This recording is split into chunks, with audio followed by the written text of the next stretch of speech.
Para lograr la meta de este curso, que es plantear la pertinencia y vigencia del pensamiento posmoderno, vamos a transcurrir una orografía conceptual, vamos a recorrer un camino que nos permita llegar a este punto. Para lograrlo vamos a nuevamente a plantear la importancia de la filosofía como la forma correcta de pensar o como la forma apropiada de desarrollar el pensamiento, que va entretejida con la realidad y los hechos, especialmente el análisis de la historia, que pertinentemente es la filosofía de la historia. Y con ello retomamos el camino hacia esta meta. Para lograrlo vamos a desarrollar cuatro bloques que nos permiten entretejer la vertiente del pensamiento, que es la filosofía, y la vertiente de la historia, que es la realidad, hasta llegar a la realidad actual o contemporánea.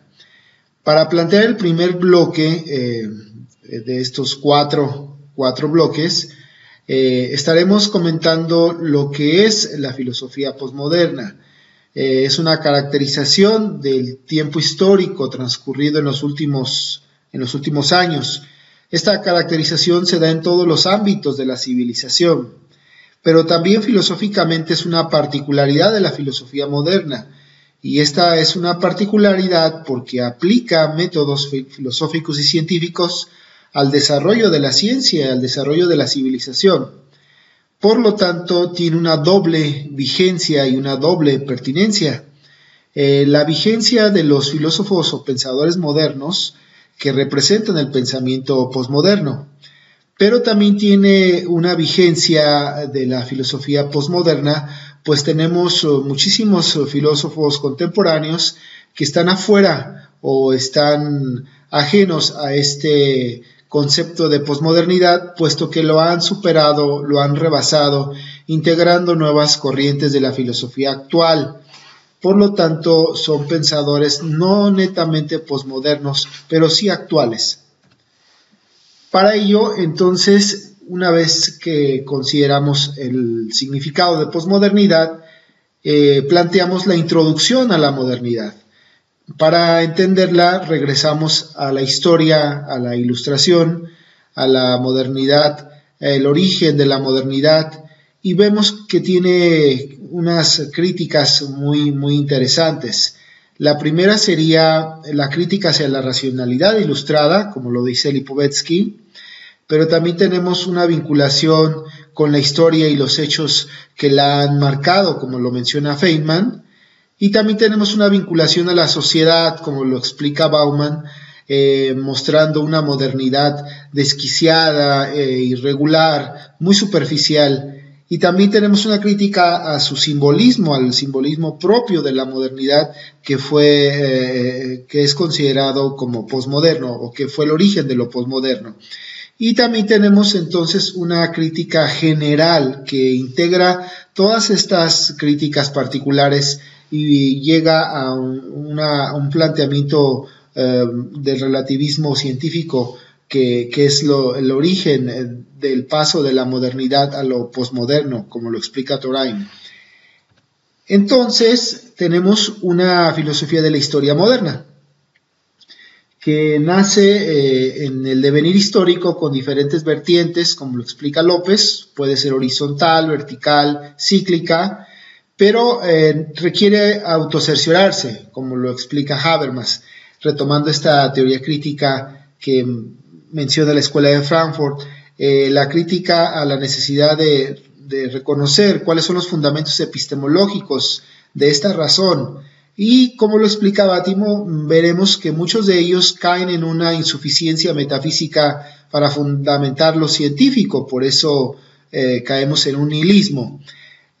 Algunos otros pensadores como Payen retoman la modernidad más atrás, yéndose al origen de la Ilustración, y explican cómo esta teoría sobre la Ilustración es una teoría que nunca se desarrolló completamente. La modernidad no es algo acabado, no se ha logrado concretamente una modernidad completa. Por lo tanto, esta crítica vuelve a entrar en una crisis muy severa en el ámbito de lo político, lo económico, lo cultural, etcétera, como lo explica Kazuya Foster, cayendo entonces a una forma de explicar la realidad y también contando con una forma alterna de esta explicación, que es la vertiente hermenéutica que menciona Derrida. Luego entonces, esta filosofía de la historia, una vez que queda como planteada y con el origen de la misma modernidad, que es el bloque anterior, nos lleva a una tardomodernidad que es en sí lo que nosotros tenemos como posmodernidad. Este momento crucial de la realidad es un parteaguas entre la historia reciente y la historia anterior a la Ilustración. Vemos entonces cómo se vinculan algunos aspectos sumamente importantes. Uno de ellos es la historia, la misma historia de la guerra mundial, de las grandes guerras, cómo nos fueron forjando con un destino distinto al que se pensaba racionalmente.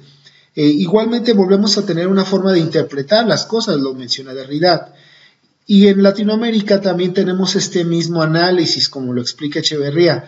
Entonces, este parteaguas de las ideologías socialista, materialista, etcétera, vuelve a ponernos en la mesa, en el juego principal, para demostrarnos que el sujeto sigue sin un proyecto de destino humanista que lo permita integrarse, como lo explica Foucault.